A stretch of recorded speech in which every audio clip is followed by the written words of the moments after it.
Greetings. This is Aisha Khalid, Quiet Echo, Saturday edition. I'll be your host for this episode. I want to tell you about something happening right now. Not last month, not last year. Right now, as I sit here talking to you, nearly 2,000 young athletes from 8 regions of the circumpolar north are competing in Whitehorse, Yukon, the Arctic Winter Games. They started on March 8th and close tomorrow. The closing ceremonies are less than 24 hours away. Most of you have never heard of these games. I had not either until George brought them up at dinner last week. He had read about them somewhere and could not stop talking about the sports, the 1-foot high kick, the knuckle hop, the arm pull.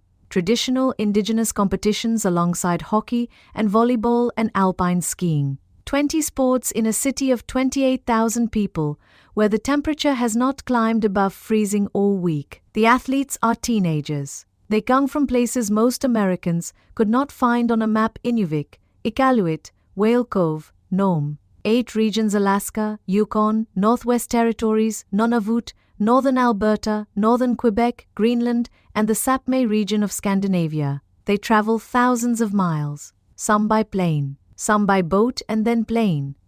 A girl from a village of 300 people in Nunavut stands on the same gymnasium floor as an athlete from Anchorage. A boy from northern Norway competes alongside a teenager from Greenland. They do not speak the same language. They compete anyway. The medal is an ulu, a traditional Inuit cutting tool, not gold or silver or bronze in the Olympic sense. An ulu, the object itself, carries meaning. It says, "This is ours. We built this. The symbols belong to us." The games were founded in 1970. Alaska was there from the beginning. Governor Walter Hickel helped create them alongside leaders from the Yukon and Northwest Territories. Northern athletes had realized they could not compete on equal terms at national events. Their communities were too small, their distances too vast. So instead of asking the world to make room for them, they built something of their own. In 2020, the Games were set to return to Whitehorse for the 50th anniversary. A copper cauldron was designed for the occasion, 4 shields shaped like children, eyes slowly opening, facing north. It was meant to be lit in front of thousands. COVID cancelled the Games days before opening. The cauldron sat unlit for 6 years. Last Sunday, it was finally lit. Fireworks over the Yukon River. 2,000 athletes marching into Shipyards Park.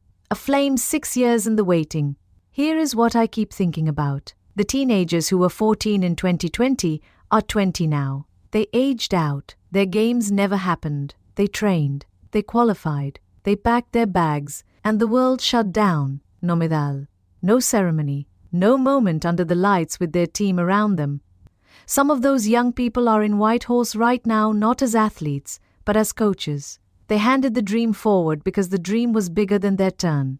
I am a doctor. I see what happens when young people do not have something to belong to. The loneliness I wrote about last week, it does not begin at 70. It begins at 15. A teenager without a team, without a purpose, without a reason to train and travel and stand next to someone from the other side of the world and trade a jacket is a teenager at risk of drifting. The Arctic Winter Games do not solve every problem in the north, but they give young people from the smallest communities in the world a reason to show up. And showing up is where everything starts. George and I have 10-year-old twins. Mariam runs faster than most of the boys in her class. Trevor can throw a ball with an accuracy I cannot explain genetically, because neither George nor I could hit the side of a barn. In a few years, they will be old enough to try out for something, to represent something, to walk into a gym wearing a jersey with a name on the back and understand what it means to carry more than their own ambitions. By closing ceremonies tomorrow, the athletes in Whitehorse will be wearing each other's gear. Alaska blue mixed with Yukon red, Greenland green next to Sapmi blue. They trade pins. They trade jackets. They arrive representing their region and leave representing each other. The trading is not a side event. It is the point. To be fair, these are competitive games. Alaska leads the medal count with more than 170 ulas. Records have been broken. Matches have been fierce. Nobody flies to the Yukon in March to lose gracefully. But the competition exists within something larger, a gathering of communities too small to be seen by the wider world, standing together and saying, "We are here, we made it, watch what we can do." The theme of the 2026 Games is what we are made of.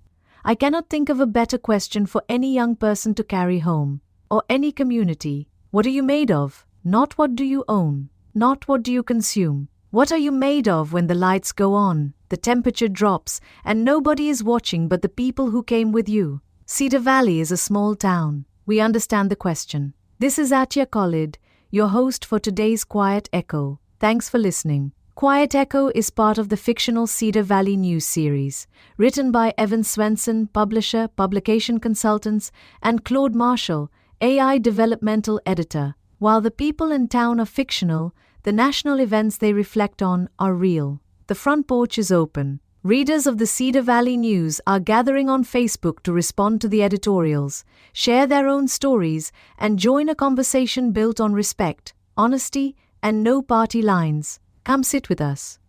I will put the link in the show notes. 966 words. 0 that. All new standards applied. Ellipses for spoken pauses, numbers spelled out, quiet echo header, correct sign-off, correct disclaimer, show notes reference.